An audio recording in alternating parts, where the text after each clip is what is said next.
우리 제목 한번 읽어볼까요? 시작. 생명의 값.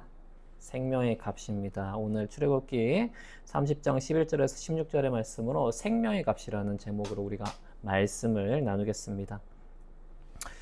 오늘 본문은 조금 특별한 게 뭐냐면은 하나님께서 이스라엘 백성들에게 이제 인구조사를 하라고 말씀을 하십니다. 그런데 인구조사를 하라고 하면서 한 가지 조건을 내거시는데 이것이 바로 20살 이상의 남자는 생명의 속전으로 반세겔을 내라 라는 말입니다. 생명의 속전으로 반세겔을 내라. 자, 세겔, 반세겔이라고 하는데 세겔이라는 단위는 우리나라의 우리 1,000원, 우리나라는 이렇게 얘기를 하잖아. 1,000원, 만원, 10만원 이렇게 얘기를 하잖아요. 근데 이제 여기서는 이 당시에 이스라엘 백성들에게는 이 세겔이라고 얘기를 했던 것입니다. 미국에서는 달러라고 하죠. 1달러, 2달러, 3달러 이렇게 얘기를 하는데 여기서는 이제 세겔이라고 하는 이제 돈을 세는 단위였어요. 그리고 그 한 세겔은 당시에 은 세돈이었습니다. 한 세겔은 은 세돈. 그런데 반세겔이라고 하니까 은 1.5돈입니다. 은 1.5돈. 이것을 이제 이해하기 쉽게 그람으로 표현을 하면 5g 정도 됐던 거예요. 은 5g. 은 5g이 어느 정도 크기냐라고 했을 때 이제 동전 크기만 하다. 거기에 이제 한 조금 더 두껍기는 한데 동전 크기만하게 굉장히 이제 어떻게 보면은 작은 돈이죠. 작은 양이죠.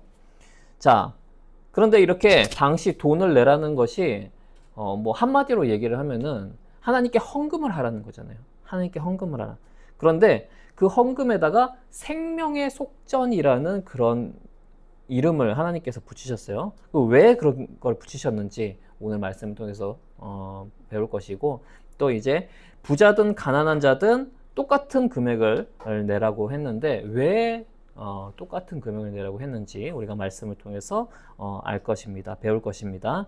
그리고 또 그 의도를 통해서 하나님의 계획과 놀라운 사랑을 오늘 함께 볼 것입니다. 자, 먼저 첫 번째입니다. 같이 한번 읽어보겠습니다. 시작. 그리스도의 속죄에 대한 믿음. 자, 12절 말씀을 보면은 이렇게 말하고 있습니다.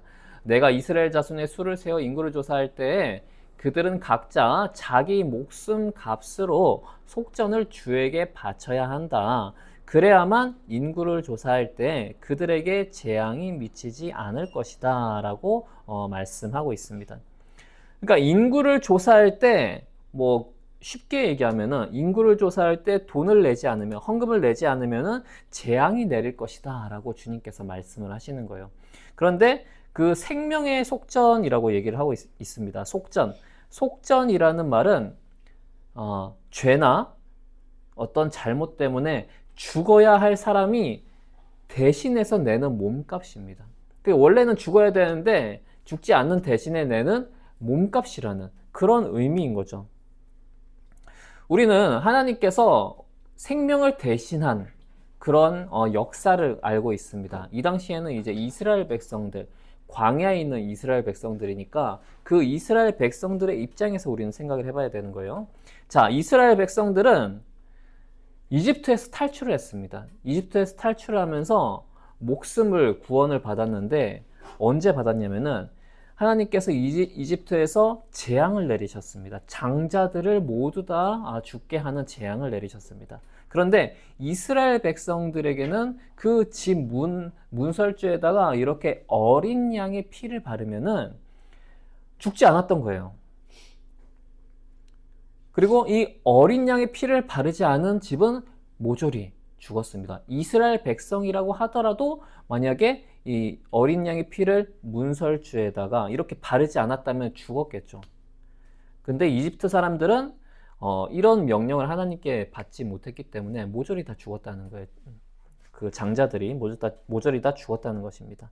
그래서 이스라엘 백성들이 구원을 받은 것, 생명을 살게 된 것은 이 어린 양의 피로 인해서, 이게 속전인 거죠. 어린 양이 대신해서 죽은 거예요. 그래서 마찬가지로 이 생명의 속전은 바로 어린 양의 피와 같은 어떤 그 목숨의 값이라는 그런 의미가 있습니다. 그래서 우리는 하나님 앞에서 죄 때문에 죽어야 하는 존재예요. 그래, 죽음이라는 그런 재앙을 피할 수 없는 존재입니다. 그런데 하나님께서 이스라엘 백성에게는 어린 양의 피로서 이 재앙을 피하게 해주셨죠. 그런데 그러면은 지금은 우리는 그 당시의 사람이 아니잖아요. 이스라엘 백성들의 상황이 아닙니다. 하나님께 어떤 속전을 내는 그런 상황이 아닙니다. 지금은 구약의 시대가 아니라 신약의 시대입니다. 그리스도의 희생으로 하나님께서는 구원을 이루셨어요. 그래서 우리에게 이 생명의 속전이라는 것은 바로 예수 그리스도를 믿는 믿음입니다. 진정한 믿음. 예수 그리스도를 믿는 진정한 믿음을 드리는 것이, 하나님께 드리는 것이 생명의 속전이라는 거예요. 자, 그런데 이스라엘 백성에게 하나님께서는 그 구원함을 얻은 것, 이스라엘 백성들이 하나님께 구원을 얻은 것을 감사하지 아니하고 불평할 때 하나님께서 재앙을 내리셨습니다.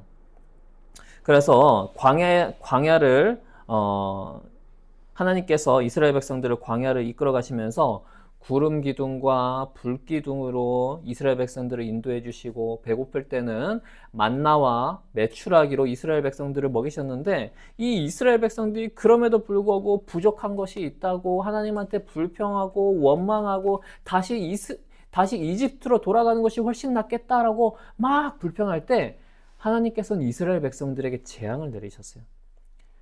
그러니까 자신들의 생명을 구해준 하나님의 은혜를 모를 때, 자신들에게 먹을 것을 주시고 인도해 주시는 그 하나님의 은혜를 모르고 계속 불평하고 원망할 때 하나님께서는 재앙을 내리셨다는 것입니다. 그렇기에 우리가, 하나님께서는 이미 예수 그리스도를 통해서 구원을 이루셨습니다. 이미 우리가 구원받을 길을 마련해 놓으셨고, 그것을 믿기만 하면 구원을 이루시는데, 구원이 되는데, 우리가 하나님께서 마련하신 그 구원을 믿지 아니하고 맨날 불평하고 이럴 때 우리는 재앙을 얻게 된다는 거예요. 하나님한테 재앙을 얻게 된다는 것입니다. 사탄으로부터 삶의 어떤 괴로움 가운데 빠져 있고 절망 가운데 빠져 있고 하나님께서 주시는 평안을 누릴 수 없게 됩니다. 이게 바로 재앙이죠. 그런데 우리가 하나님께 진정한 그 예수 그리스도의 희생으로 인한 그 구원을 감사하다는 그 믿음을 정말 하나님께 드릴 때 우리는 생명의 속전을 하나님께 드리는 것입니다. 자, 베드로전서 1장 18절 19절에서는 이렇게 말하고 있습니다. 같이 한번 읽어보겠습니다. 시작. 여러분은 조상으로부터 물려받은 여러분의 헛된 생활 방식에서 해방되었습니다. 여러분도 아시지만 그것은 은이나 금과 같이 썩어질 것으로 된 것이 아니라 흠이 없고 티가 없는 어린 양의 피와 같은 그리스도의 귀한 피로 되었습니다. 그러니까 예전에 예수님을 믿게 되면은 예전에 어떤 헛된 생활 방식에서 해방이 된다는 거예요. 그런데 그 헛된 생활 방식에서 해방된다는 것은 어떤 금이나 은 아니면 어떤 정말 좋은 지위 뭐 이런 것으로 되는 것이 아니라 그리스도의 피로 해방이 되었다라는 것입니다. 구원받게 되었다. 우리의 삶이 정말 한층 더 높아진 차원이 높아진 삶을 살게 되었다라는 것입니다. 그래서 우리는 어떤 금이나 은이나 뭐 지금은 은을 사용하지는 않지만 우리가 이제 돈으로 속전을 내는 게 아니라는 거예요. 그러니까 우리가 헌금을 많이 하면은 생명의 속전을 낸 것입니다 라고 생각을 하면 안 된다는 거예요. 우리는 예수님께서 우리를 위해서 그 희생하신 그 죽음, 그것을 믿는 것. 예수님께서 이미 그 생명의 속전을 들으셨습니다. 우리의 죄의 값을 예수님께서 처리를 하신 거예요. 그래서 우리는 그 예수님을 믿는 믿음을 하나님께 드리는 거예요. 그래서 예수님 감사합니다. 예수님 때문에 제가 살았습니다 라고 고백을 하는 것, 이것이 진정한 하나님께 드리는 속전이라는 것이고, 이 속전을 하나님께 드릴 때, 생명의 속전을 드릴 때 하나님께서는 우리의 예배를 받아주시고 또 우리에게 재앙을 내리지 않으신다는 말입니다. 그래서 이 생명의 속전이라는 것은 진정한 믿음을 하나님께 드리고 진정한 예배를 하나님께 드리고, 그리고 또 오늘 우리가 정말 우리의 매일매일의 삶에서 하나님께 우리의 믿음대로 행동하는 그 모든 것들, 이 모든 것들이 이제 생명의 속전이 됩니다. 그래서 우리의 모든 삶을 주님께 감사로 드리고 주일만 예배 드리는 것이 아니라 매일매일 하나님께 예배 드리는 삶을 사는 것, 그것이 우리가 진정으로 우리의 믿음을 하나님께 드리는 것이죠. 그래서 우리는 예수 그리스도의 죽음으로 얻게 된 그 구원에 대해서 주님께 감사를 드리고, 그것이 바로 우리의 믿음을 하나님께 드리는 것이고, 또 우리의 삶의 예배를 통해서 주님께 감사를 표현하는 자가 되어야 하겠습니다. 그것이 바로 하나님께 우리의 생명의 속전을 드리는 것입니다. 자, 그리고 또 두 번째입니다. 같이 한번 읽어보겠습니다. 시작. 공동체에 대한 평등한 책임. 이 생명의 속전에는 단순히 예수 그리스도로 인한 그 구원에 대한 감사의 믿음의 표현이 아니라 공동체에 대한 평등한 책임이라는 그런 의미 또한 녹아져 있습니다. 자, 15절을 보면은 주황색 부분 제가 읽어보겠습니다. 부자라고 해서 이보다 더 많이 내거나 가난한 사람이라고 해서 이보다 덜 내는 일이 없도록 하여라. 그러니까 하나님께서는 모든 사람이 반세계를 내도록 하신 거예요. 아까 얘기했죠. 약 은 5g 정도. 그 정도를 다 내도록 하셨습니다. 근데 조금 이상하죠. 아니, 부자들은 가진 것이 많으니까 더 많이 내는 게 좋고 가난한 사람들은 좀 적게 내는 것이 공평한 것 아닌가? 우리는 이렇게 생각을 하게 됩니다. 그래서 하나님께서 이렇게 말씀하신 것이 불공평해 보여요. 하지만 제사의 규정들을 보면은 하나님께서 어떤 이렇게 부자나 가난한 사람이나 이런 사람들의 형편을 세심하게 고려한 부분들이 나옵니다.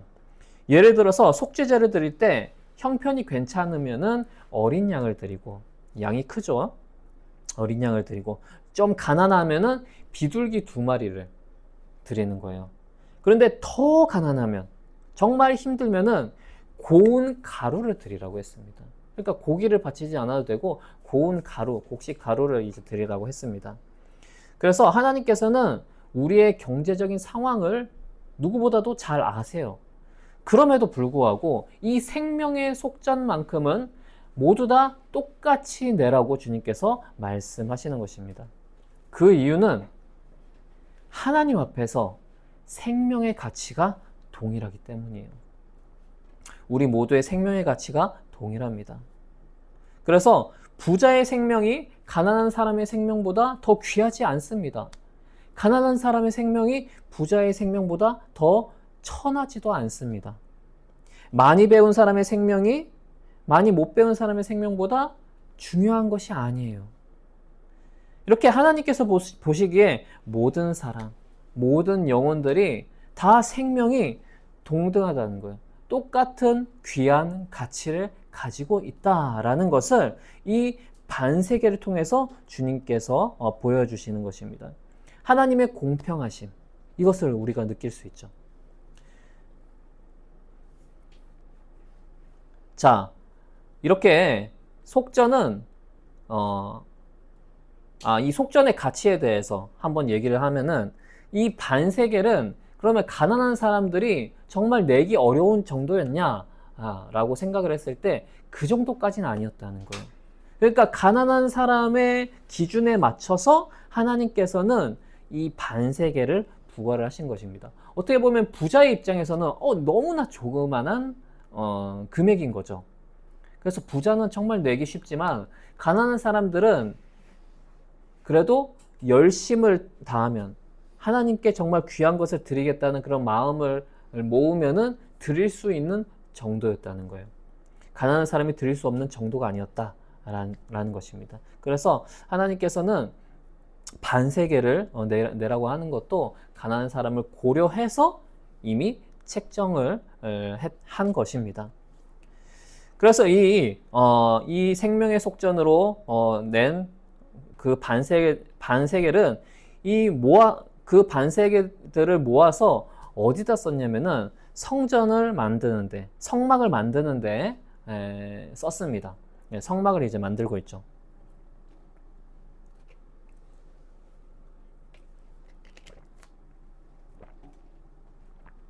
그래서 하나님께서 내라고 하신 그런 반세계는, 모든 사람에게 공평하게 내라고 하신 그 반세계는 이런 교훈을 주는 거예요. 하나님의 공동체인 교회를 세우고 유지하는 데에는 뭐 부자든 가난한 자든 뭐 직분이 높든 낮든 모두에게 평등한 책임이 있다는 거예요. 평등한 책임이 있다. 모두에게 책임이 있다. 성막을 세우는 데는 모두에게 책임이 있다. 교회를 세우는 데에는 모두에게 평등한 책임이 있다는 것을 가르쳐 주는 것입니다. 그래서 구원받은 성도로서 나는 돈이 없으니까, 나는 재능이 없으니까 라고 하면서 뒤로 빠질 수 있는 사람은 없는 거예요. 우리 모두는 각자의 자리에서 기도, 헌금, 봉사로 하나님 나라를 세워가는데 모두 동참해야 되는 최소한의 의무가 있습니다. 이건 지금 하나님께서 최소한의 의무를 가르쳐 주신 거예요. 반세계.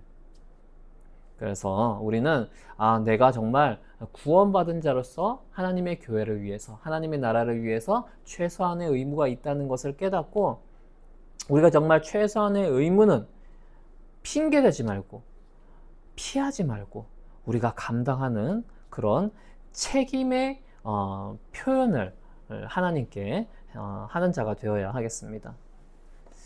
그리고 세 번째입니다. 함께 읽겠습니다. 시작.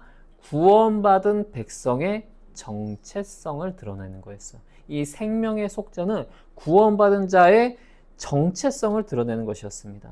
그러니까 인구조사를 했는데, 인구조사는 단순히 그냥 숫자를 세는 것이 아니라 이 속전을 내는, 이 예물을 내는 행동을 통해서 나는 이제 이집트의 노예가 아니라 하나님의 백성입니다. 구원받은 하나님의 언약 백성입니다. 라는 것을 고백하는 그런 의미도 있었습니다.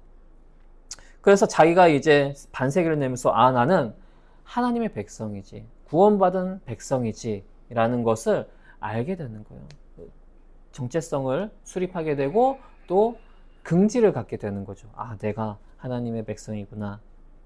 자, 우리가 월드컵 축구 경기를 우리가 구경을 하게 되면은 상대편도 뭐 그 국가대표의 어떤 유니폼들을 입고 있지만은 우리나라는 이제 빨간 유니폼을 입습니다.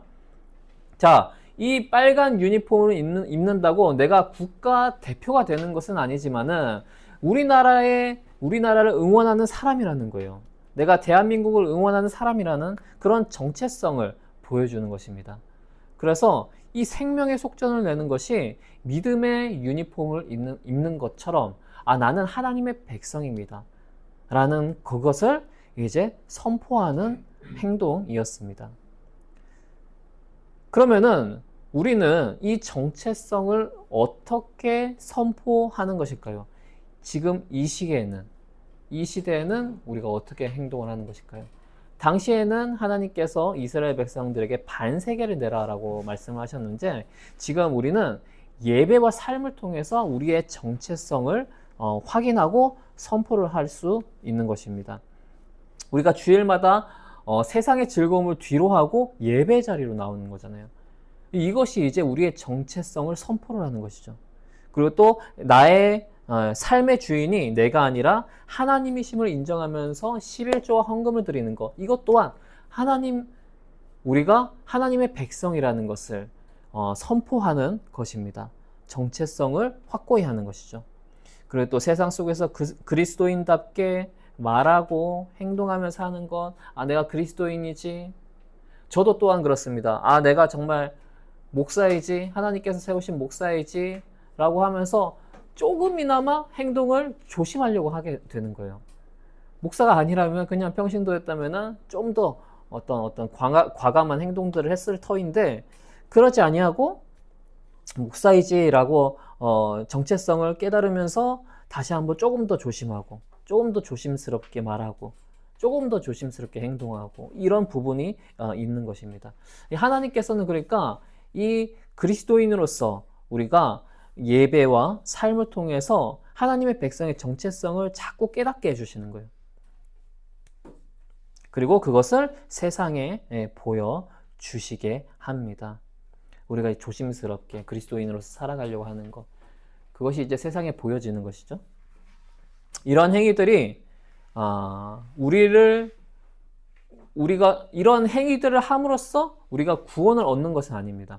우리가 정말 잘 행동을 하고 어떤 윤리적인 행동을 하고 어떤 거대한 어떤 업적을 이루어야지, 성취해야지 우리가 구원을 얻는 것은 아닙니다.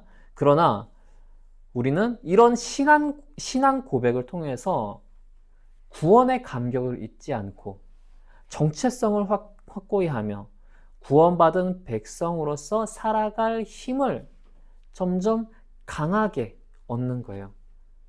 그 연단이 되는 거죠. 훈련이 되는 거죠. 그래서 점점 구원받은 백성다운 삶을 살게 되는 것입니다. 자, 오늘은 우리가 이 하나님께서 말씀하신 이 반세계를 통해서 하나님의 크고 놀라운 사랑의 비밀을 우리가 함께 봤습니다. 이 반세계는 첫 번째 뭐였냐면은 예수 그리스도의 십자가를 믿는 믿음을 드리는 거예요. 그리고 두 번째는 이 반세계는 하나님 앞에서 우리의 생명이 동등하기 때문에 우리가 얼마나 귀중한 자인지 깨닫게 하셨습니다. 그리고 세 번째는 이 반세계는 하나님께 속한 백성이라는 거룩한 정체성을 깨닫게 하시는 도구였습니다. 자, 우리가 이 세 가지를 기억하면서 지금 우리가 하나님께 드리는 어떤 반세계,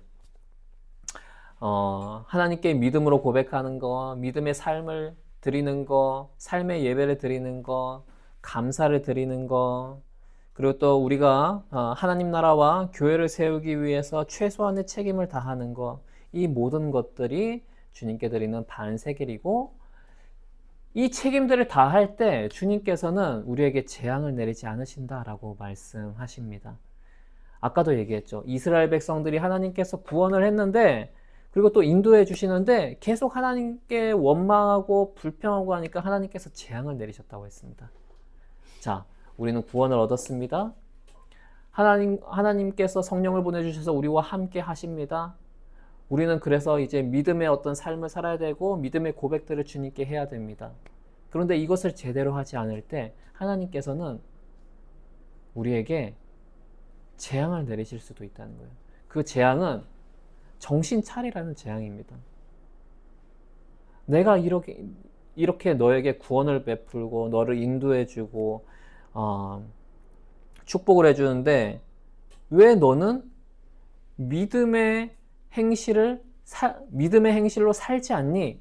정신 차려라 라는 의미로 하나님께서 재앙을 주신다는 것입니다. 그래서 우리가 정말 하나님 앞에 다시 바로 서서 믿음의 고백을 제대로 하는 그런 성도님들이 되기를 축복합니다. 우리 이 시간 함께 기도하겠습니다.